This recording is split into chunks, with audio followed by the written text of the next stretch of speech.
મેં એક ભાઈને મેં પૂછ્યું, મેં કીધું તમે શું ધંધો કરો છો? મને કે હું હરપ પકડવાનો ધંધો કરું છું. તો મેં કીધું એને તમે ધંધો કયો છો? તો મને કે ધંધો ને શું, રોજ ઈ કે 1200 રૂપિયા કમાવું. કેવી રીતે? મને કે ફોન ચાલુ હોય મારો, ગમે ત્યાં હરપ નીકળે મને ફોન આવે એટલે હું જાઉં અને કહું કે 2800 રૂપિયા થાય. એમ કે 200 આપી તો ન પકડું, તો 2800 આપે એટલે લઈ લઉં, હરપ પકડી લઉં, ત્રીજી શેરીમાં મૂક. હોટલે હજી ચા આમ 2 ફૂંક મારીને 2 ખૂટડા મારો ત્યાં ટીનિંગ થાય એટલે ખબર હોય કે દાદો પૂગ્યો. વળી કે 2800 રૂપિયા ત્યાંથી લઈ લઉં. પછી કીધું હાંજે, ઈ કે હાંજે એને પાછું કરંડિયામાં પૂરી દઉં, દૂધ પાઈ દઉં 1.5 લીટર.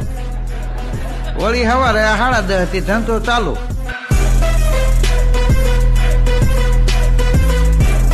આવા જ નવા વિડીયો જોવા માટે